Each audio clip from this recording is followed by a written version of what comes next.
switched between Tom and Nick is a young man named Travis Stone. Travis is a recent graduate from Oneonta College here in our area. He's from Scroon Lake, but he's also a young man who is very interested in securing a position in this game, and for the last couple of years he's attempted to do that through various efforts, and you can learn a little bit more about Travis at his website, racecalling.com, and that's one of the reasons why we've invited Travis in. One, to introduce him to you, but also to learn a little bit more about this whole art of race calling. Travis, welcome to the show. Delighted to have you here. I appreciate you having me on. Happy New Year. Happy New Year to you as well. Looking forward to this. Ladies and gentlemen, again, one of the things that we like to do with this show is share with you folks not only information, but people who are some of the movers and shakers in the game, and this is a young man who you're trying to break in to a section of the game where there aren't that many openings. No, as you were saying beforehand, we tried to count race callers, and I think you could almost do it on just 4 hands. It's a very niche business, and something though that I've always been interested in. I can't really say the initial spark that led me to do it, but I do enjoy it when I do get to do it. Travis is a communications major from Oneonta. He does auctions and race calls, and we do have a race call which we're going to share with you a little later on. But as I said before we came on, you're considered voice talent. So tell folks what you do with your voice. Well, like you had mentioned, I do the auctioneering gig. I started auctioneering about 2 years ago. I went to Missouri Auction School for 10 days, came back, and I think because of the race calling, I was able to pick up on it much quicker, and it's actually a lot of fun. I've also enjoyed doing that in addition to the race calling, which I practiced way back when, and this summer I did the radio show. But we're going to talk about that, Nikki. You know, one of the premier publications at the Saratoga Racecourse is the Saratoga Special. Our friends, the Clancy Boys, not to be confused with Tommy Makem and the Clancy Boys, but the Steeplechase Clancy Boys have this publication. It's available at the track. Information is available at their website. But you know, that's an interesting piece, and Travis got a chance to write for them. Travis wrote for them. I had the pleasure and opportunity to do a radio show with Travis at Saratoga this summer. And Travis, you know, I was thinking here while you and Tom were talking that, you know, given the New York Racing Association's finances and Tom Durkin's penchant for being in Italy this time of the year, you know, perhaps if you volunteered to do some NYRA race calling for free, you know, Tom could take a week or two and go to Italy, and then you'd get some exposure.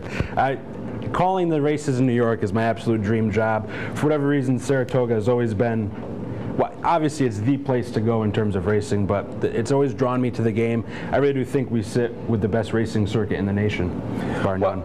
We'll be talking throughout the program about race calling, about Travis's experiences. We'll get his perspective on several issues.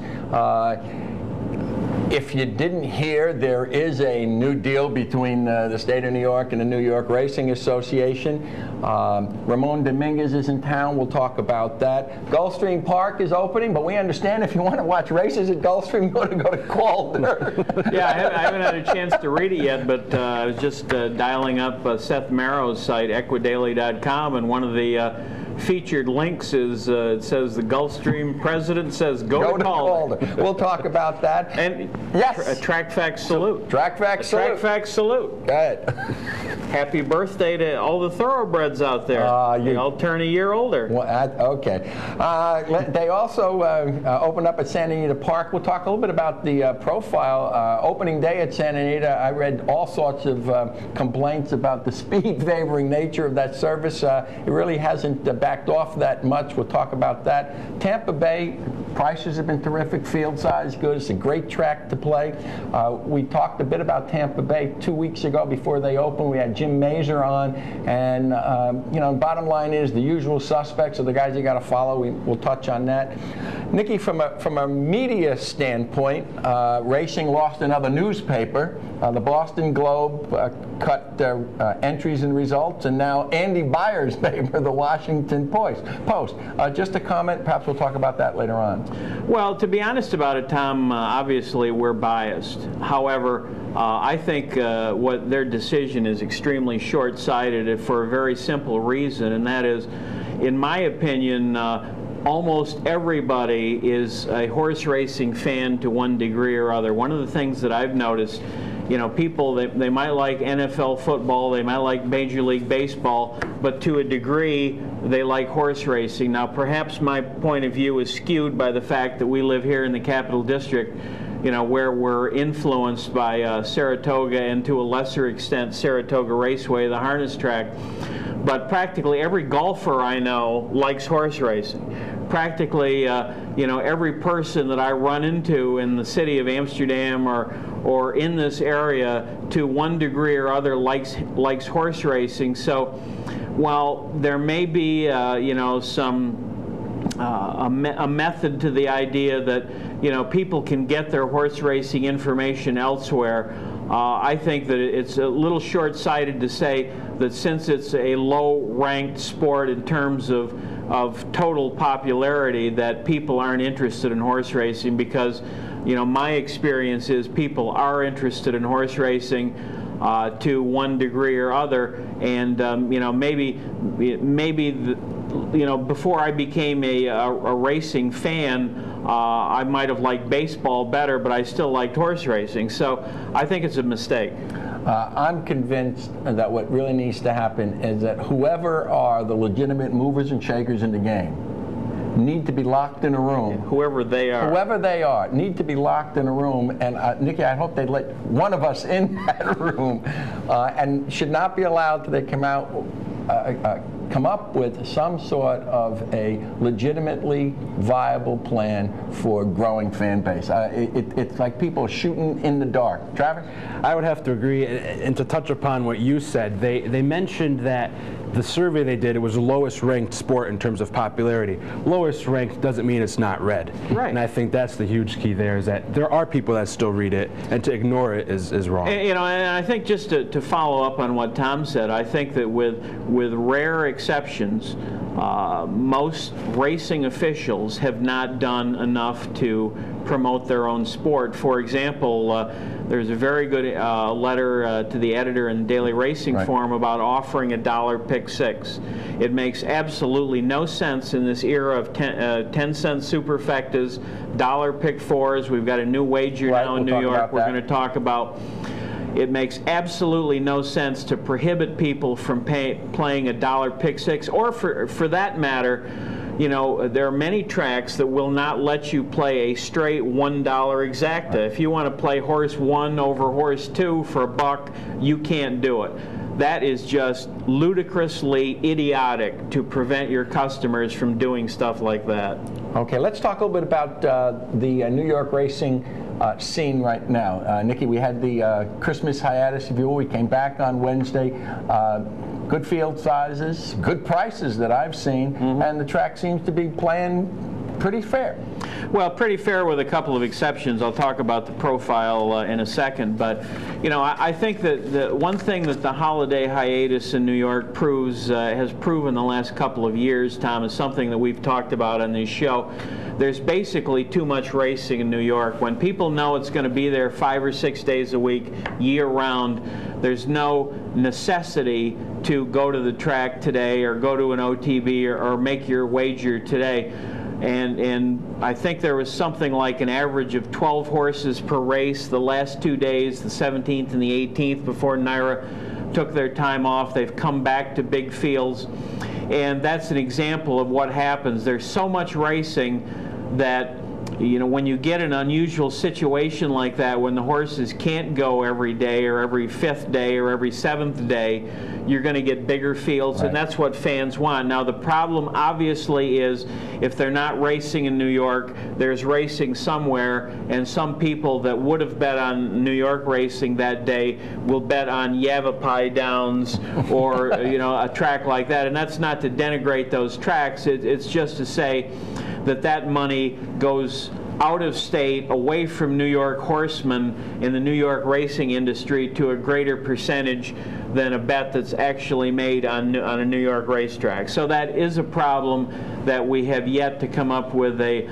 legitimate solution for. As for the track profile, you know, when they came back on the 28th, I thought the track was, I hate to be a biased nitwit, but I thought it was speed biased on the 28th. No question about it. The inside was the best part of the track. On the 29th, the track was sloppy and sealed. A couple of races you really couldn't see very well because of the fog, and there were a couple of horses that came from out of the clouds in those races, but I still thought the track was very speed favoring that day. The last 2 days, no bias whatsoever, and if anything, perhaps a little bit of an off the pace situation. There was one route race yesterday where the horse at the first 2 pace calls was 13 and 12 lengths off the lead.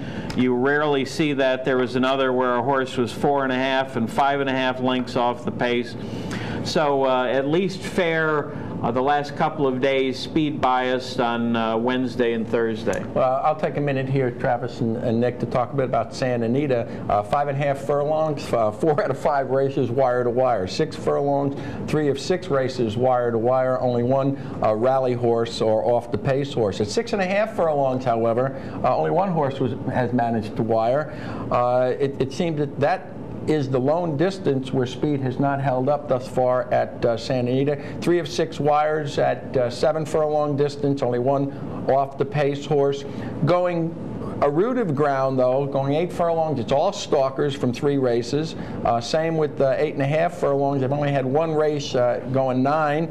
And really they haven't had I would say all that many turf races, given, Nick, that they didn't have any turf racing in Hollywood. 8 races at the distance of 8 furlongs. 6 of the 8 were stalkers or off the pace horses. Only 1 6.5 furlong turf sprint, and that's usually 2 off the pace types there, and that was the case, and they've only had 1 9 furlong race. So it's still early in the meet, but it looks like on going short on the dirt at Santa Anita, speed is the game, which is that left coast profile. We'll see how it's going to shake out. Travis, let's talk for a couple minutes about the art of race calling. Okay, you know, from time to time, the sports channels or on Breeders' Cup days, guys like Tom Durkin and Dave Johnson will talk about the process. How have you learned to be a race caller? When did you start, and how do you keep it in your head? Well, it's almost a little bit embarrassing how I actually started to learn how to do it. No, it's not. Go ahead, tell a story. I was quite young. We had just moved into our new house, and we had no carpet on any of the rooms in our house. And so I took some magic markers, much to my parents' dismay, and I drew racetracks all around the house. Saratoga was in the dining room. Gulfstream was the living room. My sister's room was Belmont, and I would just run my Matchbox cars around this racetrack that I drew. I was young. This isn't recent, and you know, one thing led to another. Then I started calling them on TV, and they came out with some horse racing games for the computer. I'd call there, and it just kind of developed from that point on. In terms of actually learning how to race call, obviously I think just listening to Tom Durkin, listening to Larry Comas and all these great race callers helps. But I also was diligent in surfing the internet for any sort of article that mentioned in any capacity race calling, race callers, track announcing. I actually have a portfolio with all sorts of notes about it, and I just continued to develop my trade myself. And fortunately enough, John and Brielle gave me an opportunity to use an office that's maybe 20 feet from his at Aqueduct back when I was in high school, and I was able to call my first live races, not live on the mic. Larry Comas gave me my live shot at Suffolk Downs, and as Tom Durkin says so many times, his race calls from way back when, he says, I can't even listen to myself. I'm the same way. I mean, I have some cassette tapes from when I was in 4th, 5th grade. they'll make my ears bleed if I listen to them long enough. So, listen to me. We have some earlier tape of this show that we don't ever want to watch either. We're going back to 1992. Let me ask you, what's the process? So let's say you're going to just a race, not necessarily the entire cart. What's the process for preparing? How do you loosen up or limber up? And then when the race is over, any post-race evaluation or process? Well, for myself, because I'm not necessarily in a position where I call races live right now, I kind of at first took the theories and techniques of Tom Durkin and Dave Johnson, where I'd color the program with magic markers. This summer at Saratoga, doing the newspaper, I was not able to do that, so I would just have to memorize the horses sight unseen, use my program, little pocket program, and at first, to memorize the horses is difficult. You go through a 5 to 7 horse field, you sometimes have to check. But as I found as the days went on, 12 horse fields became commonplace. And I actually, I surprised myself. I said, you know, this is a lot easier than I had anticipated. And so I memorized the horses all 10 minutes. I usually take the last 30 seconds off before the race goes off because I don't want to clog my memory too much. I don't want to psych myself out and say, oh, I don't really know this horse's colors that well. I usually take those last 30 seconds off. I'll talk to somebody up there that was on the roof with me this summer, and then I just go. And it's so surprising how when you get the memorization down, how easy it becomes. Now, Travis, are you interested in other types of sport announcing or calling? For example, the Keeneland announcer, Kurt Becker, I believe, used to do more tracks. He might have been one of the Illinois announcers, and then he just cut back to doing Keeneland and apparently had some kind of a media job calling NASCAR racing. Some of the other announcers will do other sports, just any other sport, basketball, football, anything like that. Are those other things that interest you as well, or are you pretty much focused in on racing?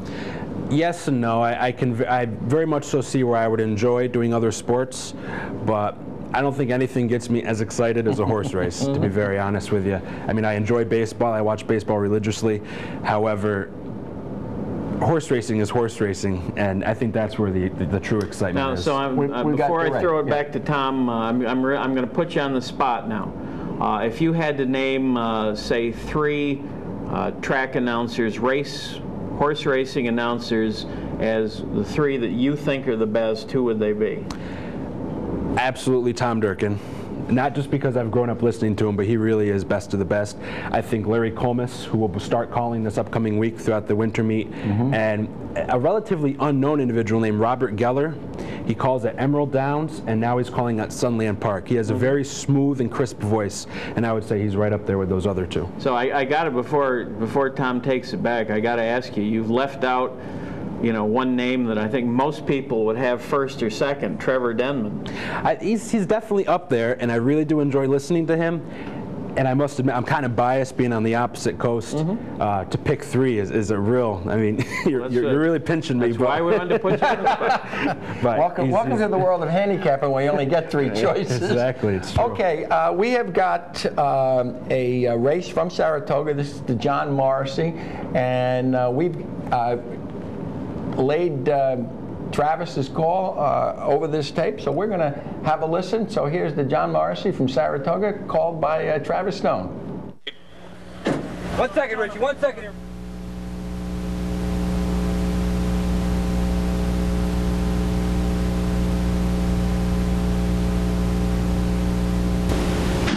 And they're off. Top Shotter breaks right on top and immediately is in front. Top Shotter comes away running. Jet Prosper at the outside right there second. From between horses, here comes Clever Electrician up there to be third. The outside, here comes Patriot fourth. The Rogue Agent is fifth by 3 to Papua, and Chowder's first trails the field as the field races up the backstretch. On the inside, Top Shotter on the outside, Jet Prospector. The 2 of them very much so separated. Jet Prospector in the center of the track. The opening quarter, 21 and 4. Top Top Shotter leading the way 3 parts of a length. Jet Prospector with the steady pressure. Clever Electrician draws in a bit closer now. 3rd. Caracombe Patriot is 4th. Papua is on the move from between horses. Rogue Agent a long way back to Chowder's 1st. As the field moves toward the top of the stretch, the half-mile time is sizzling 45 and 2. And Top Shotter comes off the turn into the stretch with the lead. Clever Electrician right there. Jet Prospector on the outside battles on for the back. Papua, Caracombe Patriot, they're driving for the final furlong, and Top Shotter hits another gear, but Clever Electrician is coming to him. Jet Prospector, Caracombe Patriot, Papua, Chowder's first from the back of the pack into the final 100 yards. Clever Electrician up to take the lead. Papua toward the rail. Top Shotter, Chowder's first at center of the track. Here's the line. Chowder's first got there. Chowder's first nips Clever Electrician on the wire. Papua was 3rd. Well, first of all, we got to thank our crack technical staff for putting that together. And just one other technical note that has nothing to do with the OTB guys. You could hear that Travis was not in a soundproof booth when he was doing that call. You could hear a little wind noise, and that's probably why the audio quality wasn't quite as good as what you would hear from a NYRA race call. But Travis, other than that, I just have one question. How come nobody's hired you as their track announcer? That was a great race call. Thank you very much. I chose that race call to send you. I'm pretty sure that was the most exciting stretch run.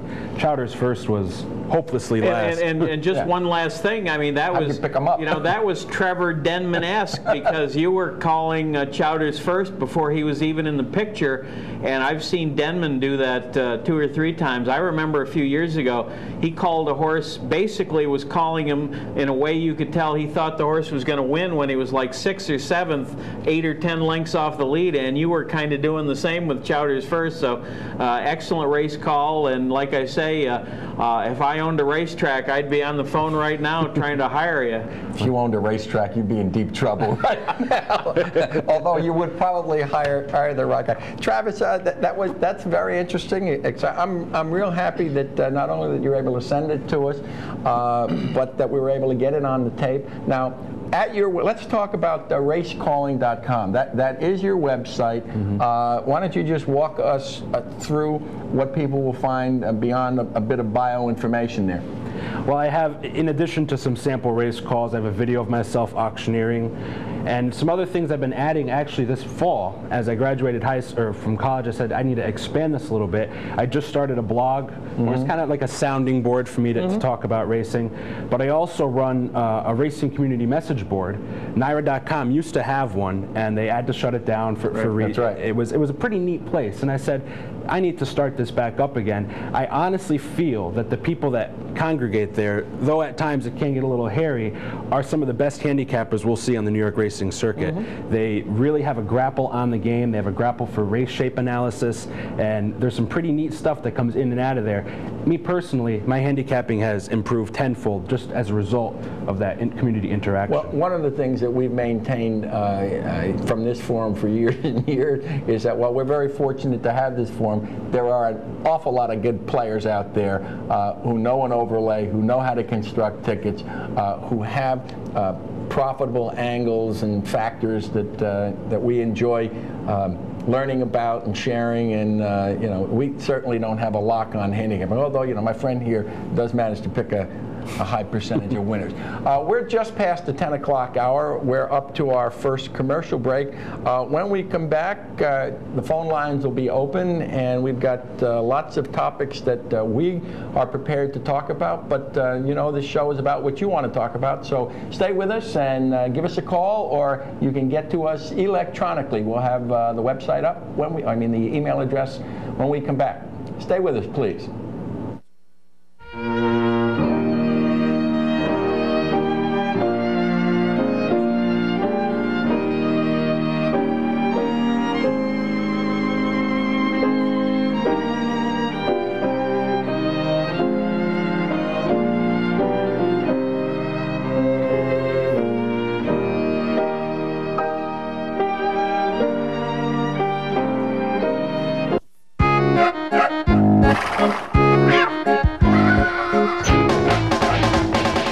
Find that on TWTV. You will, however, find the latest homes on the market, the newest vehicles on the lot, and the area's premier businesses with the items and services for you. Find your next apartment with the Renter's Guide Show on TWTV. TWTV, what you need for your lifestyle. Time Warner Cable Channel 7.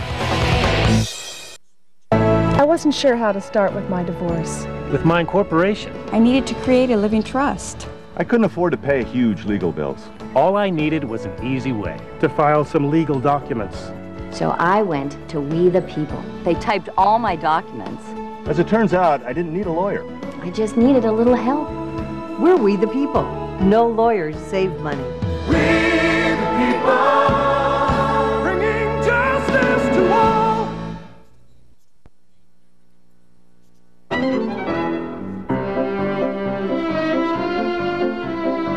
We're back. Tom Amello, Nick Kling, and our guest today, Travis Stone. Racecalling.com is his website. He is voice talent, and we just heard his very talented call of the John Morrissey from the roof at Saratoga. We're going to start off this segment with a discussion on New York racing, if you will. You can get in touch with us, 370-1315. If you're out of the area, 1-888-253-8562. Once again, our internet audience, we welcome you. You can get to us electronically at docfonda@telenet.net. We have two things we want to talk about with NYRA. Nikki, the NYRA deal between the governor, Senator Bruno, Assemblyman Silver, and the New York, it's a done deal. And I'd like to kind of put this whole NYRA situation to bed for a while. Bottom line, as far as I can see, full court press got NYRA the money. Racing in New York, as we know it, will continue. And the only question now is what happens when RFPs go out, request for proposal, whether or not the New York Racing Association will be perceived as a legitimate bidder.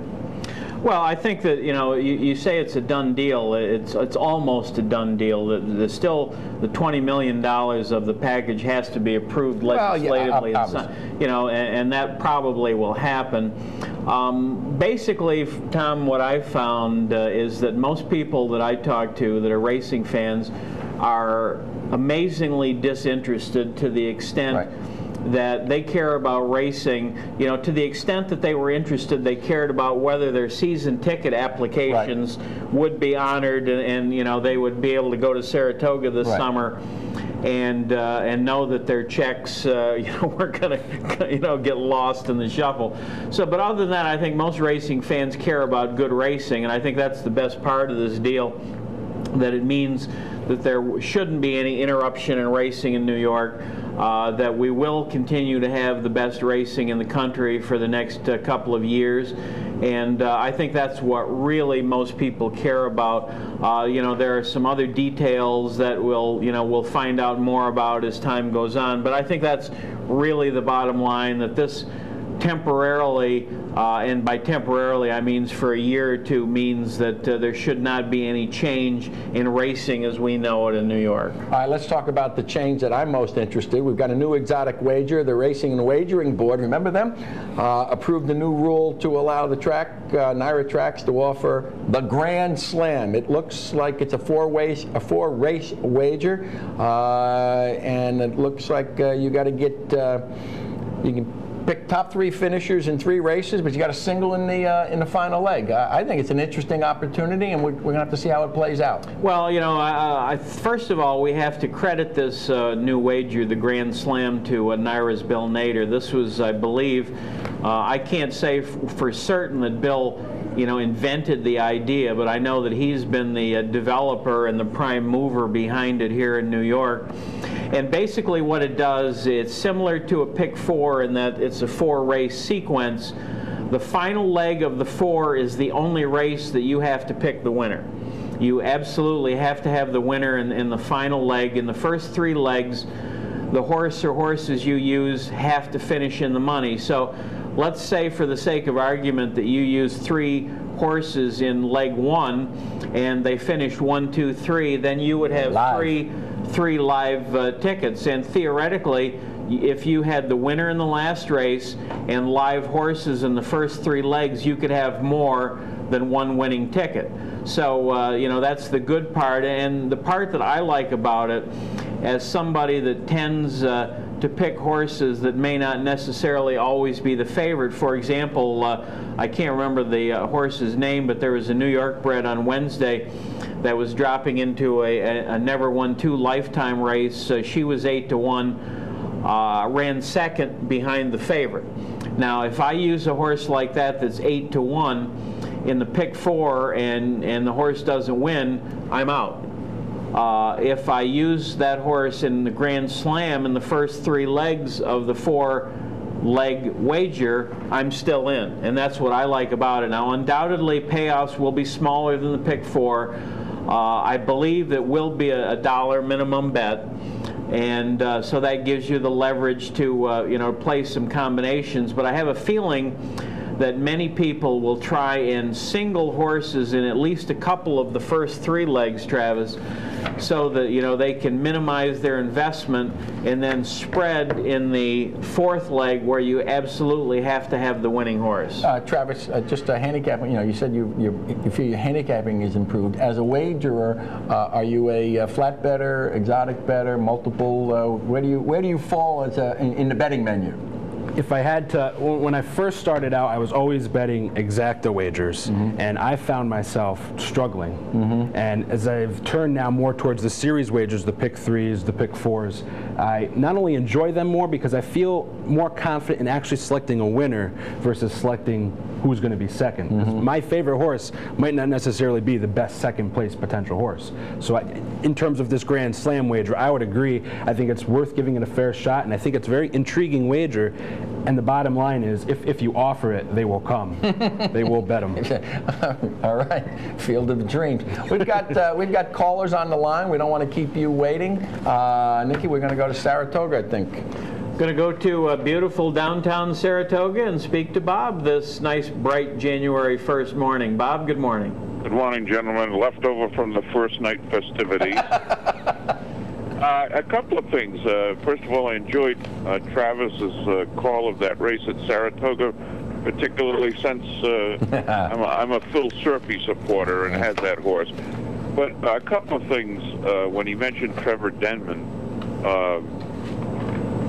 Trevor, years ago when he first started at Hollywood Park, was warned a couple of times because it was very common to hear him say, calling a race, and he'd go in a gap of 10 lengths back to so-and-so, ridden by Christopher J. McCarran, who's running like a winner. and all of a sudden he'd win. And he'd say things like, and if you've taken the 5 horse, you can start moving towards the window, which I used to love. But I think that I was interested to hear Travers say how easy it had become for him, because there used to be I don't know if you fellows remember this, there was a program on television years and years ago where you could relive your fantasy. And one of the things was Jack Klugman was on it, and his fantasy was to announce a race at Santa Anita. And he always thought it would be easy. And his call went something like, and they're off, and it's level off and fly, followed by the 2, the 1, the 6, the 8, and it was just hysterical. So I give those guys a lot of credit. I do put Denman up near the top with them. I do also agree that the guy at Sunland is really smooth. He's a little known quality. You know, he's very, very good. On a more serious note, I'm so glad to see that Joe Bruno came out of the ether and at least participated in getting this money to NYRA, because I think that NYRA is the stabilizing force for New York racing, especially with guys like Bill Nader and Charlie Hayward. Now, I would shudder to think that the Canadian Mafia would come down here with Frank Stronach. I know, Tom, you can shake your head. That's what I love about you, Bob. You don't mince words. No. Okay. But I mean, I'm glad to see that, and I hope that everything goes well with that. And I hope you guys have a wonderful year, continued success. You too, Bob. And once again, Bob, we appreciate your participation and the insights you often bring to the conversation here. By the way, Bob talked about Jack Klugman. I do remember, and I mentioned to Travis before we came on air, that I think it was during the Aqueduct meet, or that Julie Crone had an opportunity to stand next to Tom Durkin, and I just remember Julie saying, "The gray horse." Anyhow, it's not an easy test. Let's go to Ballston Lake. Go to Ballston Lake and speak to George. George, thanks for calling. Good morning. Happy New Year. Thank you. Happy New Year, George. Listen, yesterday I went down to the teletheater to get a calendar, and they came out with a new wrinkle. They made you wait till after the third race, and we couldn't wait. I was wondering, is there another way we can get a calendar, because the guys that I was with, and myself included, can't go down to today?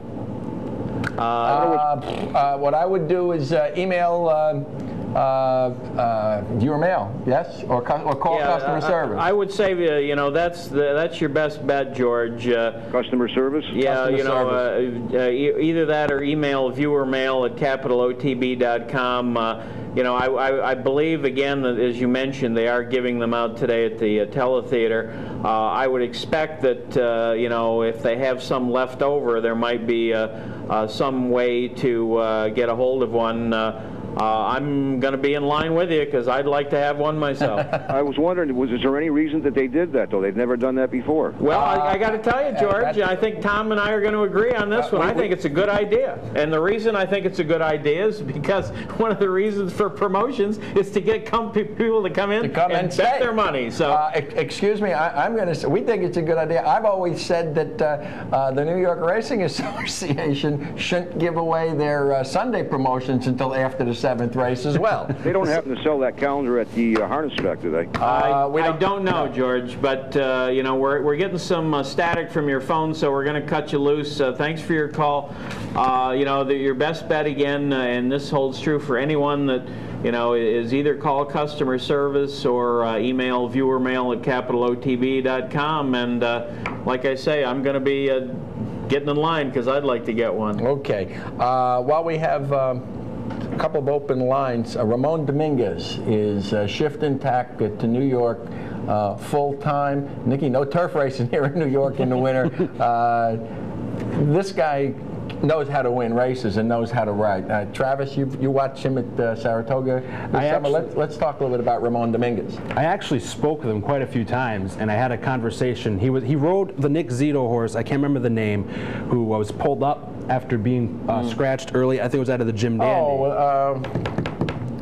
Who the hell was Noble Causeway? Not the, Noble Causeway. Noble Causeway. That's right, Noble Causeway, yes. So my journalistic intent was, I'm going to get the story, I'm going to talk to him, and him and I walked together to the paddock, and he really wasn't going to budge, and so I changed topics, and I said to him, I said, I think you're one of the most underrated riders out there, particularly when you ride the turf.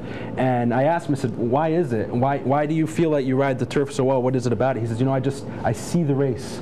He says, I see it develop in front of me, and I'm able to pinpoint. I think if you wager on a Ramon Dominguez horse, you're going to get as much of an inside trip and as much of a fair ride as possible. I firmly believe he's one of the most underrated riders in the nation today. Well, I would agree with that. I think it makes perfect sense what he said, because a turf race unfolds at a different rate, if you will, than a normal dirt race, especially a dirt route race.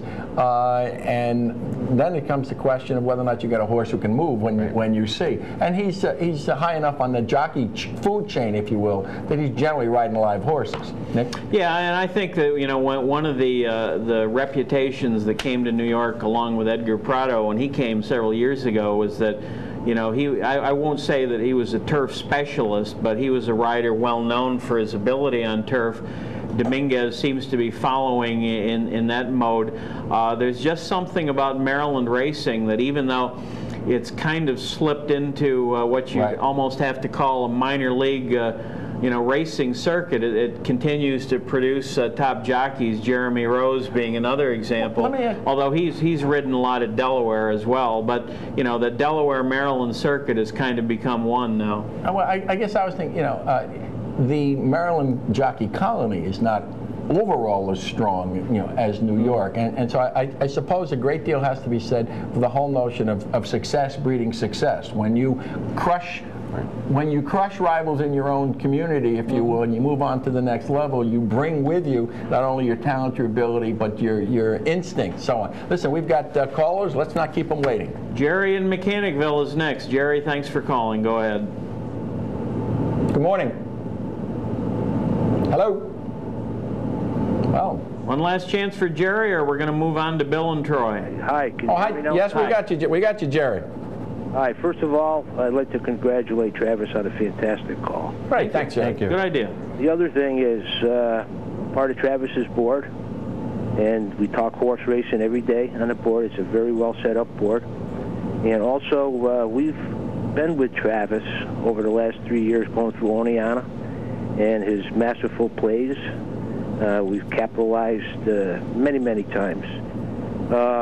Just a note from the last 3 days that we did peg is Leo O'Brien's horse, first-time starter, bang. Leo O'Brien with a first-time starter? You guys got courage. Yes, we did. And it paid very handsomely. And I hope so. Days, Mr. Weaver and Mr. Santos brought us very many smiles. Okay. So, congratulations to Travis. Keep up the good work. He's a fantastic man. We got to meet him during the summer under the big oak tree. And hopefully he comes back again this year. Oh, that's great. So Jerry, the suggestion here is we should be talking to Travis more often. We appreciate it. Great call. I think we cut him loose. Before we go to our next caller, Jerry said something that reminds me of our show 2 weeks ago. We had a caller inquiring about a blinkers on a George Weaver horse, right? And the horse had not run well in their sprint debut, and then aired second time out, stretching out with the blinkers on. And the caller's question was, what about the late equipment change that wasn't in the daily racing form? Well, what I found out, and I apologize, I don't recall the caller's name, the blinker change was properly noted on the NYRA website. It was available on their website in the entries and in their program number page. And for whatever reason, it didn't make the racing form. Now, you may have noticed yesterday that an Asmussen entry ran for purse money only because of a mistake in the daily racing form. And just said a mistake. And I have to admit, I haven't had a chance to go back yet and see what was in the daily racing form, what the mistake might have been. I don't know whether either of you two know what it was, but that the horse ran for purse only, which leads me to believe that the mistake must have been not the trainer's mistake and when they entered the horse. So it's good to know that there is some movement toward protecting the better when these equipment information mistakes are made. Doesn't that get a track fact salute? A track fact salute. Track fact salute. Okay, let's go to Troy. We're going to go to one of my favorite towns in the area, Troy, and speak to Bill. Bill, thanks for calling. Happy New Year, gentlemen. Thank you. Bill. Same to you, sir. Okay, it's a nice New Year's now that New York tracks aren't closing down. Yep. And one more question, if you could check into this for me. I enjoy, my friend Gilly and I, we're, like I told you guys a couple weeks ago, we're new to the game. Right. And we enjoy watching that Los Alamitos that comes on like at 10 o'clock at night, 10:30 at night. Yep. Okay. But they never show, so if I miss a race, I can't go back and see the results. They never put them on the bottom of the screen, like going across like you have all the other tracks. Okay. Okay. Bill, Bill, we'll look into that. I have an opinion that since it's so late at night, there probably aren't any data technicians on duty, Bill, to if you're online, Bill, just log on.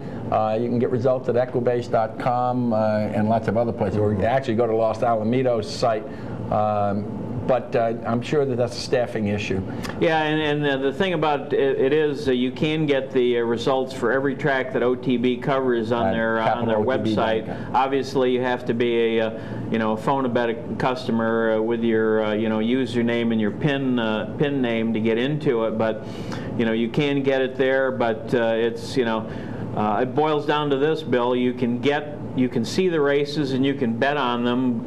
So that's better than not being able to do that, even though that there's no data people on hand at the time to write up the results. Let's go to Waterford. One of our longtime viewers, Russ in Waterford. Russ, thanks for calling. Happy New Year. Morning, guys. Hey, listen, my son goes on Indiana, so this guy must be all right. I get a couple quick comments. You know, it is frustrating from a better standpoint where you got a track like Santa Anita's got rolling doubles, and you can't bet dollar double wheels. Yeah. I mean, you can't go deep into a 12-horse field if you like somebody in the first leg. It's just, I mean, unless you're trying to spread some money around, it just doesn't work that way. Yep. Now, I got a couple of questions for Travis. First of all, to his knowledge, are there any female race callers out there? Because I never heard them. And secondly, who sets up the screen when we're sitting here watching this race? Who's setting up the numbers? Is it done, at the track, or is it done here at Teletheater? How's that done? And I'll let you guys go. Have a great New Year. Two good questions. The numbers. I don't think there are. I'm not quite sure. Unless those Beulah babes are trying to get in the game. I'm not going to touch that one. Okay, go ahead. In terms of female race callers, though, I don't believe there are any. Tom Durkin actually said at one point that they were trying to train a lady to call the race, and it just never materialized for whatever reason. I don't think it was because she wasn't good enough. I just think the whole program kind of got lost in the wash, so to speak. But what you're being asked to do is to train competition, and right. I don't know how. How sweet a deal that is. Yeah. Hi, I'd like you to train her so she can replace you. Yeah. I don't know about that, but I think that'd be interesting. There are some very good women who are analyzing races from Gulfstream Park and some of the other tracks. Mm-hmm. So it looks like a natural. Let's talk about. Go ahead. Yeah. What was the? I didn't understand. What he was talking about is who's putting the saddlecloth and the numbers on the bottom. The graphics. Oh. Yeah. That's Mitchell-Vitus and the boys in the trailer. I would believe. Well, what it is racetracks have what are called placing judges. And they're the people that I don't know whether they push a button or exactly what the mechanics are. Travis might, since he's spent some time with these people. But the placing judges are the ones that order the number of the horses that you see on the screen. Travis, can you shed any more light on that? Well, I actually did spend about an hour up in their office at Saratoga this year. Marshall Cassidy is actually a placing judge with NYRA now. And by the way, I'm glad you brought up his name. I always enjoyed Marshall's calls. Absolutely. They were clean, they were clear. I always knew where my horse was in the quarter, within the quarter, and each quarter, and that I appreciate. Yeah, I got to reiterate what Tom just said before we pitch it back to Travis. When you hear some of Marshall's calls now, that it's been like 12, 15 years since he's done it, it's just amazing how clear and concise they were. Absolutely.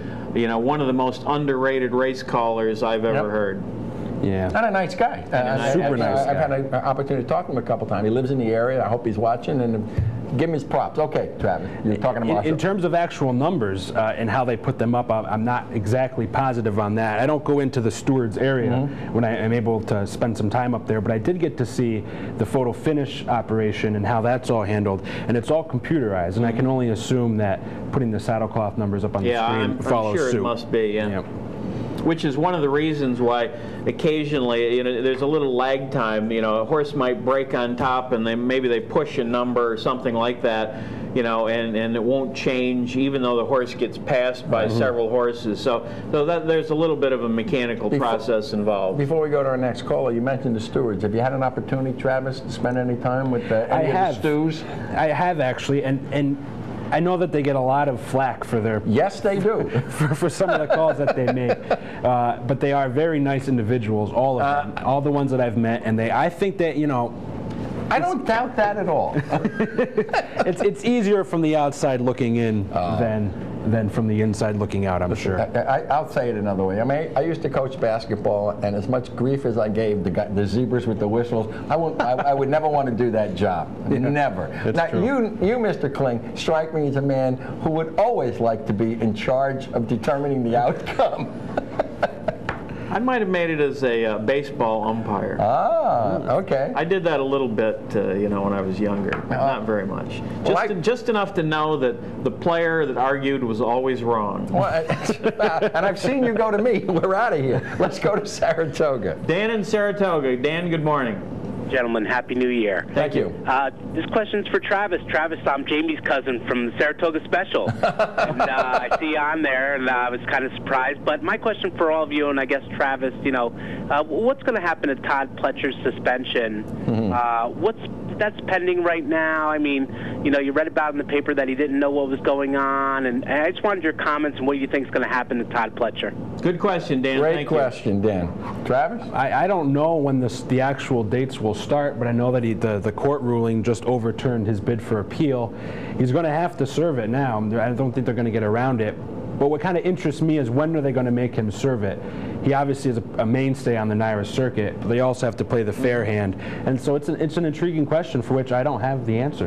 Well, generally what they do is, unless there is some particular reason, when all the appeals are completed, then the stewards will set a date, and it's generally within, you know, a few days or a couple of weeks of when the final appeal was made, which means that theoretically Pletcher will be serving it sometime in the first you know, few months of this current year, 2006.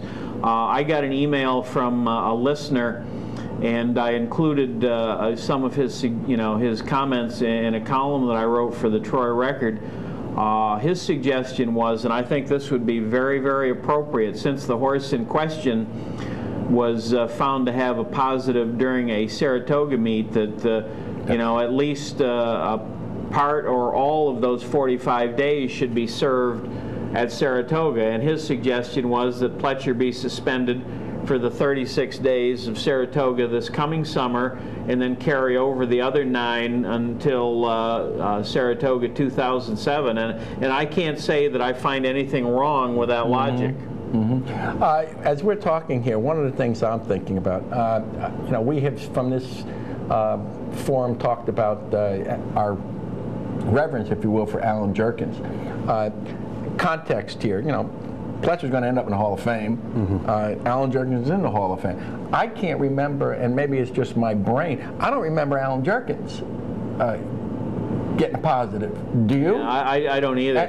Since I've been watching racing, you know, which is rapidly approaching 20 years, but this is I don't recall Jerkins ever getting a positive. And one of the questions I'd like to see answered is, over the course of time, these great trainers, how many of them have been caught, if you will, or had an incident?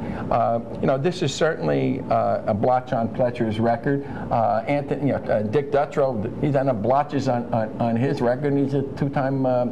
You know, how does this all shake out, Nikki, in the grand analysis of the game? And so when I think of Jerkins, I can't think of anything. And this guy just keeps training like the ever-ready trainer, if you will. I'm going to disagree with you.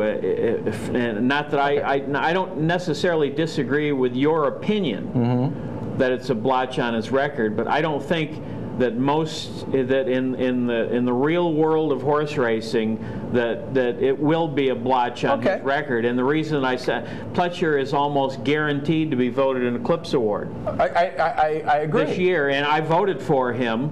I'm sure he will be you know, a consensus winner this year. And yet you would think that a 45-day suspension for a relatively serious overage, the drug that his horse was you know, found to be carrying was it's a class 2 medication, which means it has either no therapeutic effect on a horse and or it can affect the outcome of a horse race. And you know, so it's not to be sneezed at as lightly. Now, when someone has as many horses as Todd Pletcher, it's hard to envision that he can know exactly what's done to every horse every day. However, the rule does state that the ultimate, you know, the buck stops with the trainer. You know, it doesn't go to the groom or the hot walker or the vet. The buck buck goes to the trainer. I do not in the least disagree with you when you put it in the context of what I would call, Nikki, the quote real world of horse racing. I'm just talking about in the context of we who wager on the game, folks who are constantly looking for a game that is significantly more honest than sometimes the perception is. Right. And I'm going down to the real world of a OTB parlor where people are shaking their heads at the juicers, quote, without evidence, and so on and so on and so on. So I agree with you, and we're not disagreeing. Let's go to Albany, talk to Paul, and then we go to email. Paul in Albany. Paul, thanks for waiting. Go ahead. Yes, I'd like to wish you guys a happy new year. Thanks, Paul. Keep up the good work. You do a great job. Thank you, sir. First off, I want to, Linda Rice just got caught recently with a performance enhancer. She got like 15 or 20 days. Just so happens all these horses that have these performance enhancers are all winning, and then these trainers get a little penalty, like 15 days. Their assistant runs the show. Mm-hmm. I think the penalty is way too lenient. Mm-hmm. Paul, you're absolutely dead right, and you know it's really beyond my understanding. When Greg Martin was accused of milkshaking a horse a year or so ago, was accused a year ago for a horse that ran a couple of years ago, all his horses were required to be transferred to trainers with whom he had no family or any other connection. In my opinion, that's the way it ought to be done right now, at least for suspensions of a certain length or longer. Now, Rice's, I believe, was 10 days, and I don't recall I think it was a pretty minor thing, actually. But in the case of a 45-day Class II drug for Pletcher, in the case of a 60-day suspension for Rick Dutrow, in cases like that, there absolutely ought to be some serious consequences other than basically giving the trainer a vacation. And Kentucky has changed.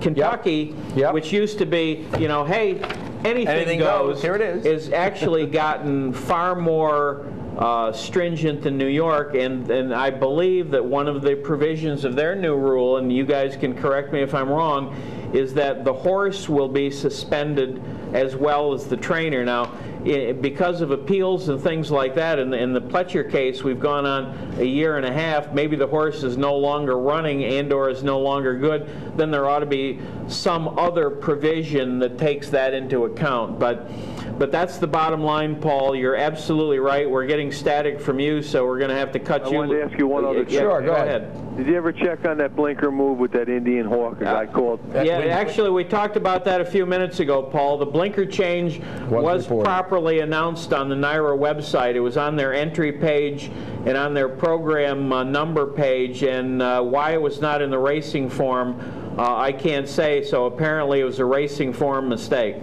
One last thing. Yep. I see all the NYRA people had a dinner for Braulio Baeza. Here's the guy that screwed the better into the ground. Allegedly. NYRA's going to rally behind this guy? Have a dinner for me. I was betting them chalks carrying 8 and 10 pounds too much. Thanks a lot, fellas. Actually, Paul, I think you make a great point. They ought to have a more appreciation for the better. Things for the better. So maybe that's one thing we'll see in the year 2006. Here's what I have from Greg Hall's Courier-Journal article.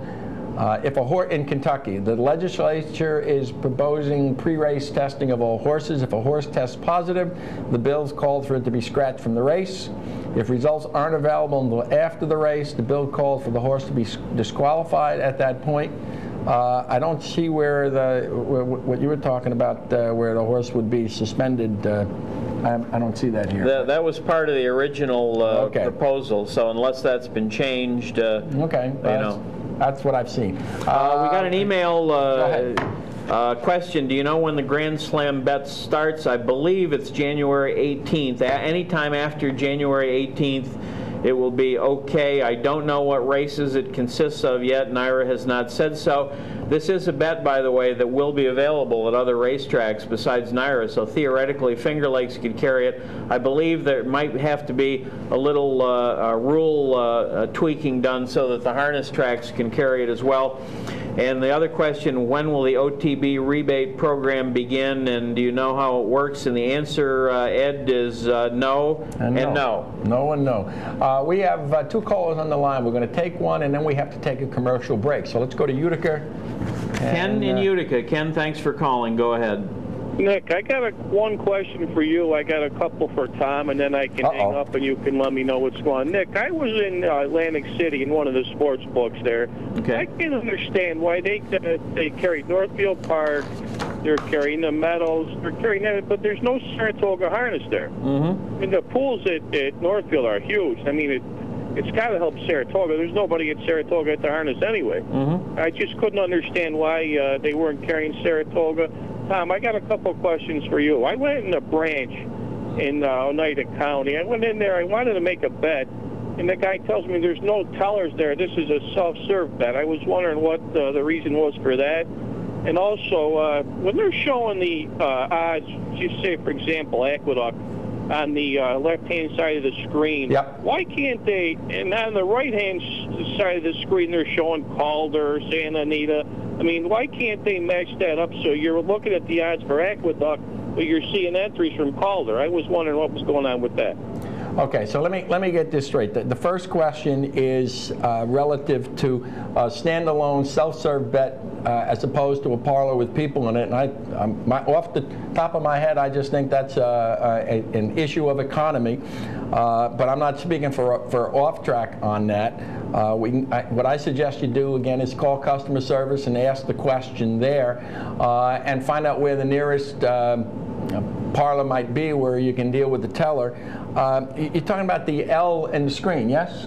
The odds on the side matched up to the picture. The only thing I can say to you, Ken, is that Capital Off Track is trying to provide as much up-to-the-minute information as possible relative to odds and relative to picture and race replays for as many folks who are trying to get odds and get picture for the variety of tracks that they have. And so bottom line is on a busy day when they're taking 6 or 8 tracks, it's going to cycle through very quickly, and it may seem somewhat somewhat less informative, but you can get the information relative to odds for the track that you want to play. On a day when they take less tracks, it would probably be a little less hectic. It's about the limitations of technology and the demand for information.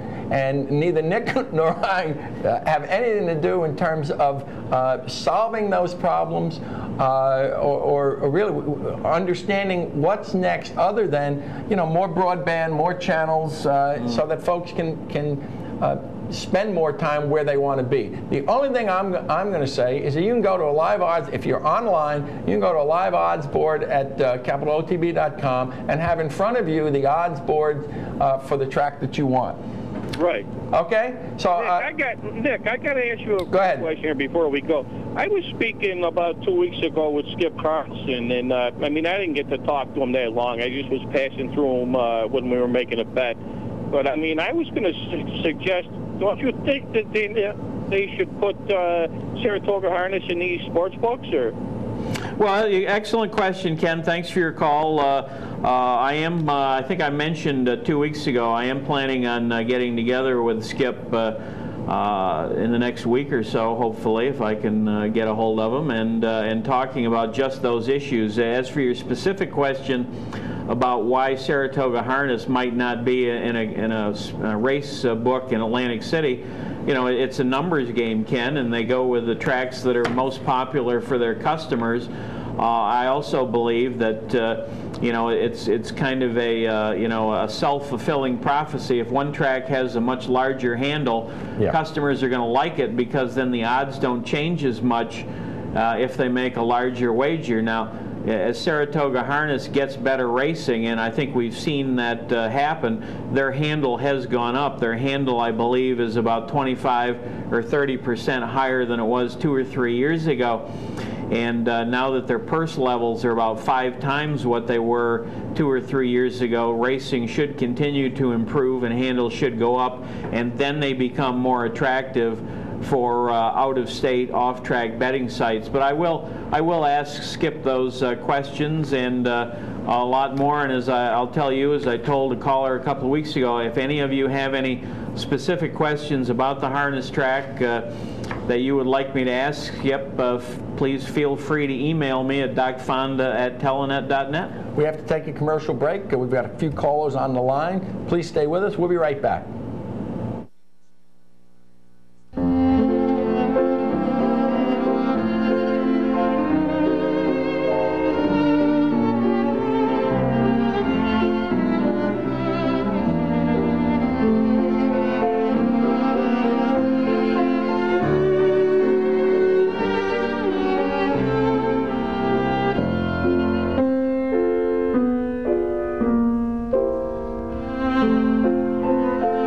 We need to talk to you boys about something very serious. It's about Grandma. Yaya? No, the one in California. Nana? It's just... Well, Steve, I can't. Look, I'm just gonna come out and say it. Grandma's gonna be calling here every day. Your family just got a little closer. Digital phone service from Time Warner Cable. When you hear waterbed, does this look come to mind? Well, at Capital Mattress and Waterbed Warehouse, you'll also find flotation systems of the 21st century. These beds have no wave, use any headboard, conventional sheets, and offer perfect back support with 0 pressure points. Capital Mattress and Waterbed Warehouse has the largest selection of flotation systems in upstate New York, all at the lowest price every day. Capital Mattress and Waterbed Warehouse is your one-stop sleep shop, offering brand-name flotation, innerspring, and futon since 1972. Route 9, 200 yards south of the Circle, Latham.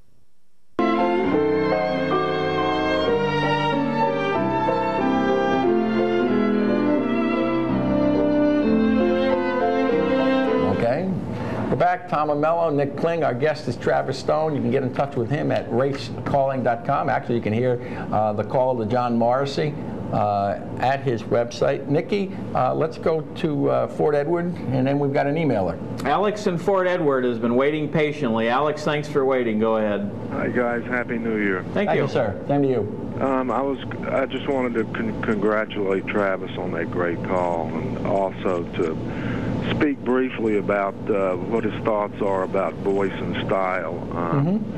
Having grown up in North Carolina is a huge basketball country, and my parents owned racehorses, and we had friends in Lexington. And as a kid, North Carolina basketball under Dean Smith had a radio announcer named Bill Curry.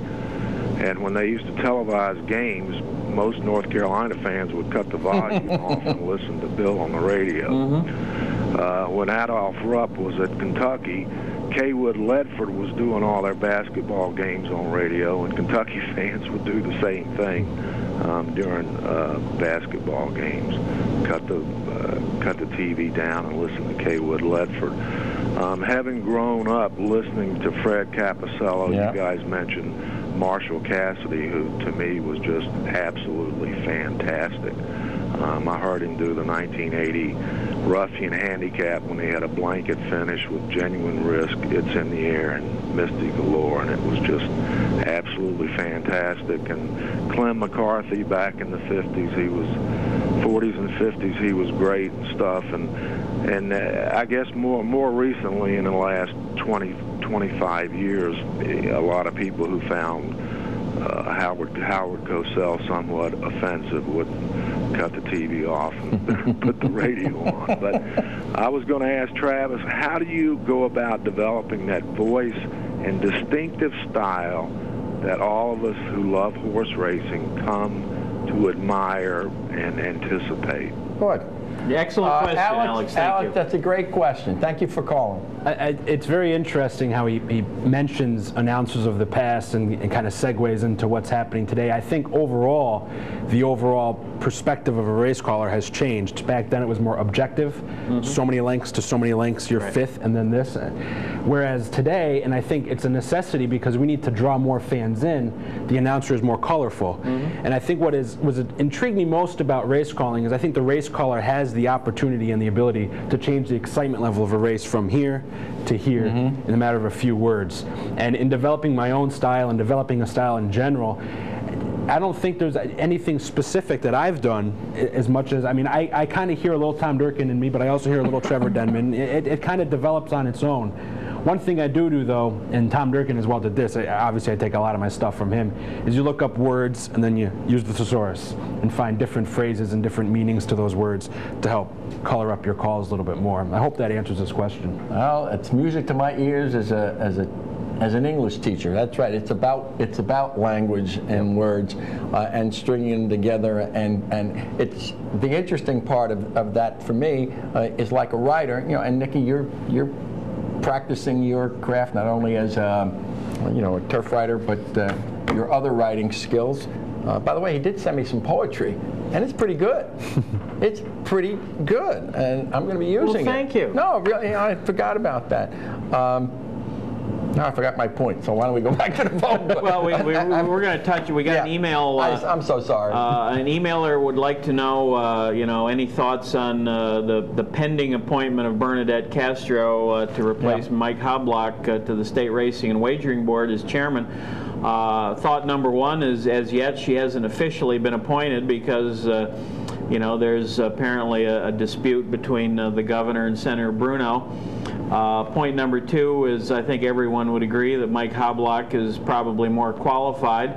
However, qualification isn't always, the primary requisite. But I would point out that, several years ago when Ben Liebman was replaced on the Racing and Wagering Board, all of us were wringing our hands because I think everybody agrees, including the people that, replaced him, that Ben Liebman is probably the most knowledgeable person in New York about racing and racing law. He was replaced by Cheryl Bewley, and I think everyone now would agree that Cheryl has learned and grown and become a very effective member of the Racing and Wagering Board. And I'm going to say that even though I'm not at all influenced by the fact that I ran into her in Albany Airport a year ago and she said she enjoys reading my columns in the paper. So that has nothing to do with it. And the only thing I'm going to offer after following and reading and so, and it's a rhetorical question, Mr. Klink. How important or influential is the Racing and Wagering Board? Given what's... Well, let's put it this way. It could be more influential, and perhaps it ought to be. Perhaps it ought to be. Okay, let's go back to the phone lines. A gentleman that's been waiting for a while. From Long Island. And I guess we're going by a handle this morning. It's Storm Cadet. Storm Cadet, thanks for calling. Thank you very much, guys, and wish you a Happy New Year. Thank you. This question I'm watching on the internet. Thank you so much. Looking at your Sony Vaio laptop there, product placement on technology, and you were talking about Todd Pletcher, and Todd actually spoke 2 years ago during the summertime in a horse owners meeting, of which I'm part of a NYRA horse owner, and he spoke about how all of his barns all across America are all intertwined laptop-wise. Yeah. So there really, in this day and age, is not an excuse that he doesn't know what goes on in any of his stables, because I know all of his staff, they're all computer savvy, all young college guys, and every medication that's dispensed to a horse is entered, and he said he looks at it every day. The next part really talks about OTB and NYRA. Are we ever going to get, fellas, to the where we can, instead of having to go to an offshore or online gambling account, why is OTB or NYRA not offering the same feature on, computers? And the last thing is, before I get away, is electronic timing. I've had discussions with Theragraph and Equibase and Expos Every major sport nowadays uses electronic timing. The Olympics, which you'll see in Turin, Italy in a couple of weeks, NASCAR, track and field. Our sport depends on accuracy and its timing. In this day and age, how can we not utilize the technology that's out there for accuracy for not only our owners and trainers, but in the bettors that we depend on? And with that, I'll leave you and listen to your discussion. Well, I'll respond to that, the last part first. As far as I'm concerned, to say that it's too expensive to move to electronic timing like that is baloney. We should do it. We have to do it. Storm Cadet makes a... I'm having a tough time. Storm Cadet makes a terrific point, and we appreciate the fact that he's called and he's watching. Nick? Well, I think that you know, his comments were very, very appropriate. I thought that you know, for example, you know, one of the things that could help a race caller, Travis, is you know, a little bit of an electronic you know, placing of the horses. You know, with technology today, whether you use binoculars or whatever, you know, you could have that information at your disposal. In those 14-horse fields where they're all jammed up on the going into the turn in the Kentucky Derby. And I think another thing where electronic timing could be extremely beneficial is in morning workouts. You know, instead of having you know, some question now, you could have accurate timing of morning workouts. There's just no way that the clockers can get every horse completely accurately. There's just too many at times. It would make pace analysis far more accurate because you boil everything in half. The only correct number is on the horse who breaks the timer. Really, the rest of it is. I'm not sure, Nick, what. I think he was talking about online wagering. Oh, okay. You know, I assume customer, you know, rebates and things like that. Well, I figured rebate. Okay. Let's go to John. Well, let's just finish up. You know, I think that he's absolutely correct. You know, the OTBs and NYRA obviously would like to offer their customers online wagering. It's not legal now in New York. And sometimes things move extremely slowly. I was just reading somewhere that I believe it was during World War II that the first legislation to allow off-track betting in New York was introduced, and it didn't become law until almost 30 years later that it became game done. So Storm Cadet, you know, there are many reasons why we ought to have certain things, and they just take longer. You know, apparently part of the NYRA package is an approval of the customer appreciation programs. I think that was what our emailer earlier was talking about. You know, so perhaps that is going to be part of it. And Travis, he made an excellent point about how the medications are all entered, and Pletcher, even if he's in California, should know what a horse in Saratoga gets. It's so true. Interesting point about Pletcher. I was in the racing office this summer, and he was on the phone with one of his assistants at which racetrack I don't know, but he was able to go through all 40, 50 horses, whatever it was. Okay, do this to this horse today. Let's gallop this far. Let's jog this horse. This horse needs that. There's really, I mean, there's no excuse for a lot of stuff that occurs, and I have to agree with him, particularly on the electronic timing. You know, I'm one of those few sick people that like to watch golf on TV, and they can tell me so many hundreds of miles away, right down to the inch, how close he is. There's no excuse why racing can't follow suit. We're watching golf together.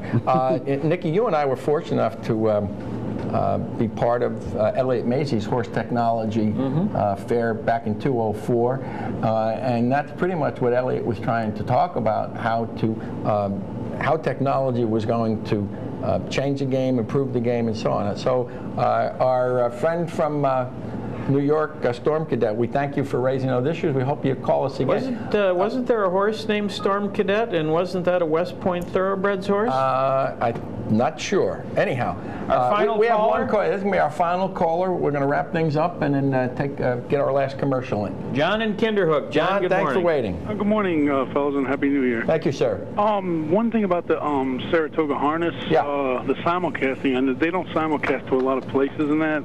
And, you know, we had a couple horses up there. They're supposed to get some new cameras up there when they open back up and have it like Northfield. And that's what people were complaining about most. They couldn't see the pictures good when they simulcast. So hopefully if they do that and simulcast other tracks, the purses will even be better than they are now. And they're going to go up again when they open. And my only gripe is, do you guys have Time Warner cable? Yes, we do. You know, I don't bet on the races. I watch the races a lot, you know, because we have harness from Meadowlands. We like to watch that. Every time you turn around, there's a commercial. Well, no, I don't know if that's every time they turn around. I think they got to get in at least 3 an hour, and I think that's what they do. Well, I'll tell you what. That's part and parcel of the business of television and telecommunications. So we bear with it. And we're going to have to until there's the technology and the money to do it commercial free. And I'll just add, John, that my wife and I spent a few days over Christmas with my mother-in-law. She has Adelphia cable. Capital OTB goes off the air for several hours when you know, in Kanjahari, New York, and Adelphia cable. So you know, at least we get entries and stuff like that in the morning, and we don't have to deal with those issues. So you know, it's not great. It could be better, but it's better than most people have. But you know, you asked some relevant questions, and the harness track specifically. Thanks for your call. You can watch the harness races online via the Saratoga Raceway website if you don't happen to be where you can watch the Capital OTB network. You can get their races online at SaratogaRaceway.com. That's going to bring us to the end of the show. First, I want to thank Travis for coming in and joining us. Thank you very much. Your insight. Good to see you. We hope that Travis it becomes another one of the long line of folks who've sat between the two of us and has gone on to do some good things in this game. We appreciate that. We want to thank Peter and Danny downstairs for all their help today. This program doesn't go without the help of our tech staff. If you have any questions or comments, you can write us at TrackFacts at P.O. Box 554 in East Greenbush. You can get us electronically at TrackFacts at nightcap.roadrunner.com. You get Nick Kling at Doc Fonda at Telenet.net. I want to tell you that next week we're beginning a giveaway program with our friends at Daily Racing Forum. They've got a series of handicapping books. Our friend Tim O'Leary is going to be providing us with some books, and we'll be giving a book away every week. And we'll tell you how to do that next week. It'll be, you can sign up electronically, so put that on your schedule. We're in here every Sunday from 9:30 a.m. to 11. We appreciate your participation. We're looking forward to this new year, and there's lots of racing today on the network, so please bet here and get 4-to-1 for life. Have a great week. Can't make it to the track or your local OTB branch? Then sign up for a Phonabet account with Capital OTB and join thousands of current account holders. Capital OTB operates one of the most successful Phonabet systems anywhere. Bet on Saratoga, Del Mar, and Churchill Downs from the comfort of your own home. All the tracks right at your fingertips. To open your account, simply call 1-800-292-BETS. Capital offers 3 wagering options for convenience. For a live operator, call 1-800-342-4287. For our automated system, touch tone and voice recognition, call 1-800-233-0375. You can also sign up through Capital's website at www.capitalotb.com. Local phone numbers are available as well. Join and receive special promotions.